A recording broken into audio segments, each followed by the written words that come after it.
We head to racing at Doomben this Saturday for a 9-event card. Before we look to that, we'll just reflect quickly on last week. Bart, 1 from 3. I'm not one to normally give you much leeway, but I will concede that you were a bit stiff with Legal Esprit, who was very Probably close got in second. the wrong spot on the track, and the last one was each way, Enterprise Karen, so we've got a bank to fire at him this week. And I think Legal Esprit is one you can really follow going forward. It was a terrific return. I think he's a promising horse. All right, I'm in the dark here. What are you shooting for first? I'm going to the second half of the program, race 6. This will resonate with you. Okay. Rich Lister, named after you, I believe. I know they do a top Rich List 100. You were shandy off Just the a shandy 100 off it, yeah. last year. I I fully was expect a you couple to of be zeros off. Yeah, but no, was one off. I have it on good authority. Rich Lister's first up. Trial at Deegan was outstanding. Will qualify it by saying he had a light weight, but was out 3 and 4 wide without cover, and Garibaldi was the runner-up. So it seems to be the right sort of race for Rich Lister.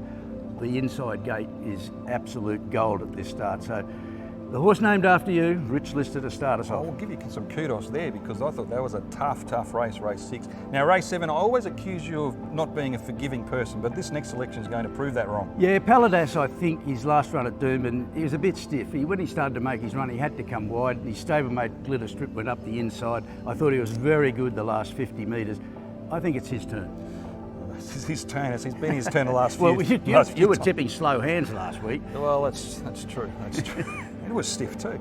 Was it ever? Did you cop that okay? Not at all. I drove back and I was still in a sour mood when I got the airport drive. Another black book entry for the big grey slow hands last week. Black book, he's filled the pages. Yeah. One more for this week? Yeah, I think in race 8, Dream Reach has got a good chance. Now, if you just look at the ball stats, he finished well back first up at the Gold Coast, but he was back near last, and from the 700 he started to improve, but he covered an enormous amount of ground, so I wasn't too disappointed that he finished only in front of a couple of horses. He's good second up, he's beautifully weighted here, and once he strikes form, he holds form, so I'm hoping he strikes form this week, but he is a consistent horse, and I think he's well placed here. Yeah, it already looks like being a really good form race, that race from the Gold Coast with Scalapini coming out of it last week. Outstanding.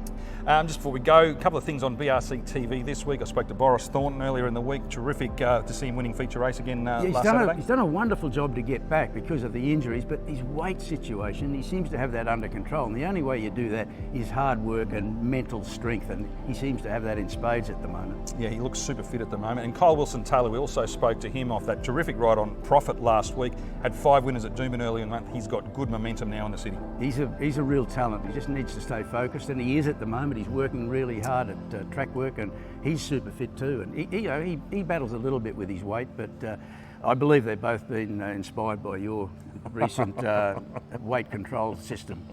Go away, go away. You can check out both those stories on the BRC TV social media channels. But otherwise, good luck punting at Doomben on Saturday.